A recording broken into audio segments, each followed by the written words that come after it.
This channel does not promote any violent, harmful, or illegal activities. All content provided by this channel is meant for an educational purpose only. Brought to you by V-Guard, co-powered by Sensodyne O Bhimal, বলো কথা Keshari. Associate sponsor Ultratech Cement। কিন্তু একটার পর একটা দুর্ঘটনা ঘটছে, তারপর নানা প্রশ্ন ওঠে, কিন্তু সে প্রশ্নগুলোর উত্তর ইমপ্লিমেন্টেশন কিন্তু পাওয়া যায় না। কিভাবে এই ট্রেন দুর্ঘটনা ঘটলো? রেল বোর্ড দাবি করছে যে মালগাড়ির চালক তিনি সিগন্যাল ভাঙেন, সে কারণেই বিপত্তি। ফলে দুর্ঘটনার দায় শুধুই কি চালকের? এ প্রশ্ন আমরা এড়াই কি করে? সূত্রের খবর, যে পরিমাণে পণ্য পরিবহন এবং অন্যান্য সামগ্রী পরিবহনের পরিমাণ বেড়ে গিয়েছে, তাতে মালগাড়ির লোকো পাইলটরা এক মাসের মধ্যে যে ছুটি পাওয়ার কথা সেটা পাচ্ছেন না। ফলে সেক্ষেত্রে ক্লান্তি, অবসাদ থেকে তাদের ঘুমিয়ে পড়া বা চোখ লেগে আসা, যেটাকে আমরা চলতি ভাষায় বলি, সেরকম হওয়ার কারণেই কি অত্যধিক ক্লান্তিতেই কি এ ধরনের দুর্ঘটনা বাড়ছে, সেই দিকটাও নজর রাখতে হবে।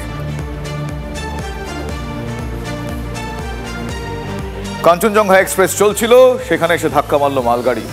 মালগাড়ির চালকের মৃত্যু হয়েছে। রেল বোর্ড দাবি করছে যে এই মালগাড়ির চালক তিনি সিগন্যাল ভাঙেন, কিন্তু দুর্ঘটনাস্থলে কর্মরত রেল কর্মীর দাবি সিগন্যালে সমস্যা ছিল, আর সেই কারণেই এত বড় বিপত্তি। চালক ছিলেন অ্যাডভান্স সিস্টেম তো রেলের এই সিগন্যালিং ব্যবস্থাটা, একটা লাইনে তো দুটো ট্রেন কোনোভাবেই ঢোকার কথা, ঢুকলে তো সমস্ত এই রিলে সিস্টেমে শো হয়। যেটা জানা যাচ্ছে কি সিগন্যালের একটু ডিফেক্ট ছিল আর কি, এর জন্য এরকম হয়েছে আর কিছু। এটাই তো লাস্ট সিগন্যালিং সিস্টেম, মানে যেখানটায় দুর্ঘটনা ঘটেছে ওখান থেকে। হ্যাঁ, এটাই লাস্ট। এখন সব গেটে সিগন্যালের সিস্টেম আছে। এটাই লাস্ট গেট না, আরো গেট আছে। এটা তো আগে, মানে দুর্ঘটনাটা ঘটেছে আপনার গেটটা পার করার পরে। এটাই লাস্ট গেট। ওই লাইনের সিগন্যাল ওই গেট থেকে দেয়। গোটা দেশ জানতে পেরেছিল যে কবচ সিস্টেম, সেটা শুধু কবচ নয়, সুরক্ষা, রক্ষা কবচ। কিন্তু ওই প্রচারের ঢাকঢোলি সার। আপনাদের জানাই, গোটা দেশে মাত্র 1500 কিলোমিটার, 1500 কিলোমিটারে এই কবচ।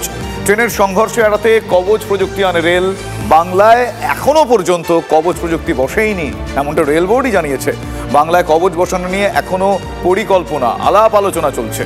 দিল্লি হাওড়া রুটে কবচ বসানো হবে, এমনটা রেল বোর্ড জানিয়েছে। বছরে 3000 কিলোমিটার রেলপথে কবচ বসাবে রেল, এটাও জানানো হয়েছে। কিন্তু এই দুর্ঘটনার পরে আবারও কবচ সিস্টেম নিয়ে প্রশ্ন উঠল।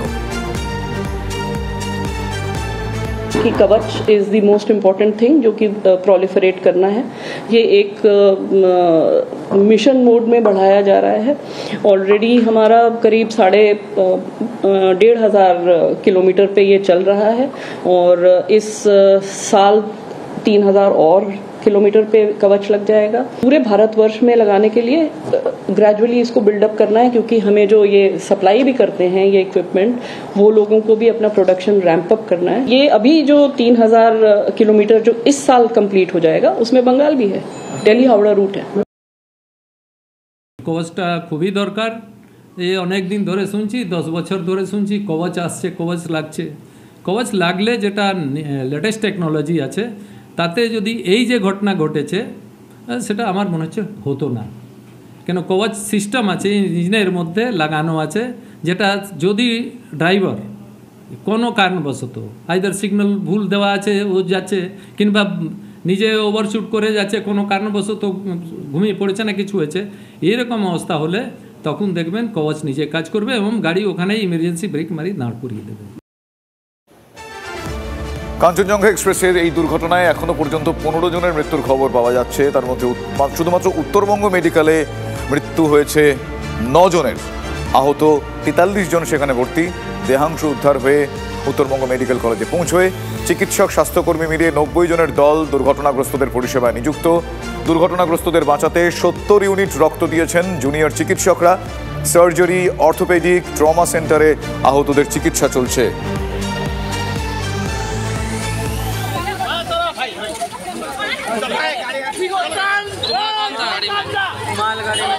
क्या पूरा नाम?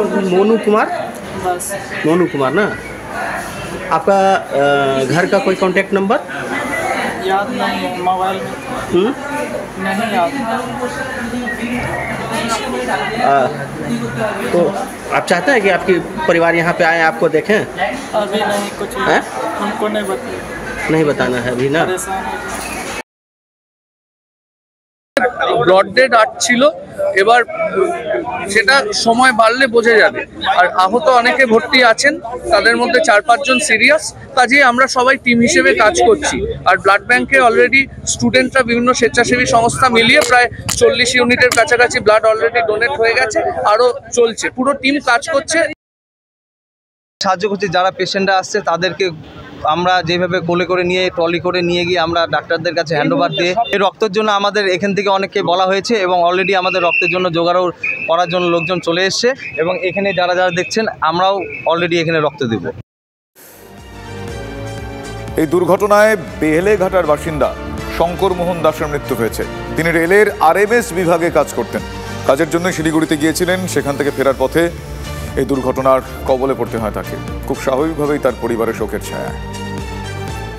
শঙ্কর মোহন দাস শিলিগুড়ি থেকে ফিরছিলেন, দুর্ঘটনাগ্রস্ত কাঞ্চনজঙ্ঘা এক্সপ্রেসে ছিলেন এবং তারপর দুর্ঘটনার পরে জানা যায় তিনি আর নেই। আমার সঙ্গে তার পরিবারের আত্মীয়রা রয়েছেন। উনি আরএমএস ডিপার্টমেন্টে আছে, শিলিগুড়ি থেকে ফিরছিল। শিলিগুড়ি থেকে ফিরছিলেন। আপনাদের সাথে লাস্ট কখন কথা হয়? ওই ট্রেন ছেড়েছে শিলিগুড়ি থেকে যখন, তারপর আমার মামিকে ফোন করেছে যে ট্রেন ছেড়েছে। আর কি চাইবো, ছাওয়ার আর কি আছে।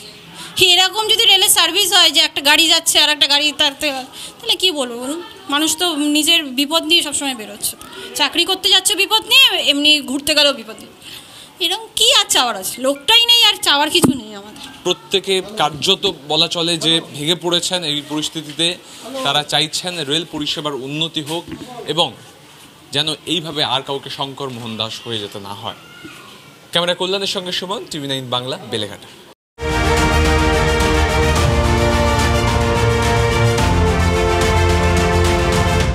Brought to you by V-Guard, co-powered by Sensodyne O Bhimal, বলো কথা কেশরী।